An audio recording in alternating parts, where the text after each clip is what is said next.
Recette de claclos. Aujourd'hui, c'est la recette de claclos appelée beignet de banane.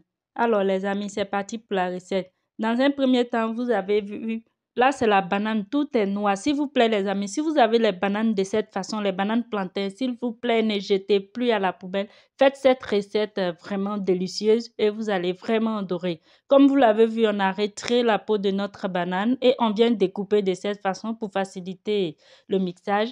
Et dans notre mixeur, là, on va utiliser le mixeur à pilon, voilà. Vous mettez votre banane au fur et à mesure et on va mixer délicatement. Ne mixez pas trop, sans quoi la pâte sera trop liquide, voilà. Raison pour laquelle on utilise le mixeur pilon. Dans le cas contraire, vous pouvez utiliser un mortier, voilà, si vous n'avez pas de mixeur, et vous mixez jusqu'à obtenir cette pâte homogène. Et on va renverser dans un récipient. Vous faites tout de la même manière.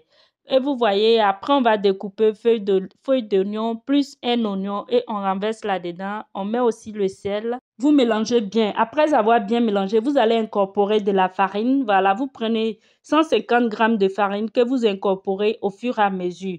Alors, vous ne renversez pas tout en même temps, sans quoi il y aura des boules de farine à l'intérieur. Donc, pour éviter ça, vous renversez au fur et à mesure et on mélange bien. Enfin, on dépose dans un endroit tiède pour 2 heures. Ici, on vient faire la pâte de piment. Là, on a besoin de poivrons, 2 oignons, une boule de tomate, du gingembre, les feuilles d'oignon et le piment. On va tout découper de cette façon comme vous voyez. Et dans notre mixeur, on renverse le piment plus les condiments découpés. On vient rajouter demi-bouillon cube poulet. On complète avec le sel. Voilà, le cube, il est facultatif. Vous pouvez prendre que du sel. Et on va bien mixer sans oublier de l'ail. Après avoir bien mixé, dans une poêle, on met de l'huile, on vient mettre les oignons découpés, on ajoute 4 clous de girofle qu'on va mélanger pour pouvoir bien parfumer notre piment. On renverse notre pâte de piment obtenue, on ajoute une cuillerée de moutarde et du poivre. Après, on va bien mélanger. Après 5 minutes, on vient renverser demi-jus de citron et on mélange bien. 2 minutes après, on retire, on renverse dans un récipient, mettre un peu d'huile et on met de côté. Ici, c'est demi-tomate, un oignon qu'on vient frire un peu avec un peu d'eau, l'équivalent de 2 cuillerées d'eau et on mélange, on dépose de côté. Là, notre beignet, vous voyez, la pâte est prête, ça a pris du volume après 2 heures. Là, on va frire.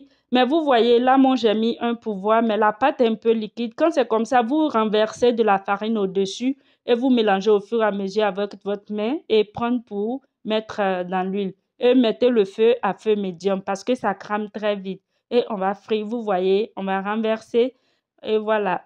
Après quelques minutes, regardez ce qu'on obtient. Très bonne couleur, voilà. Et on va frire tout de la même manière. Après cela, on va frire nos poissons. Là, ce sont les poissons bien nettoyés, salés. Et on a trempé dans de la farine. Voilà, notre poisson est prêt. Là, on va servir nos beignets avec les oignons revenus, notre piment pâte. Vraiment, les amis, très bonne recette. C'était trop bon. Essayez les recettes.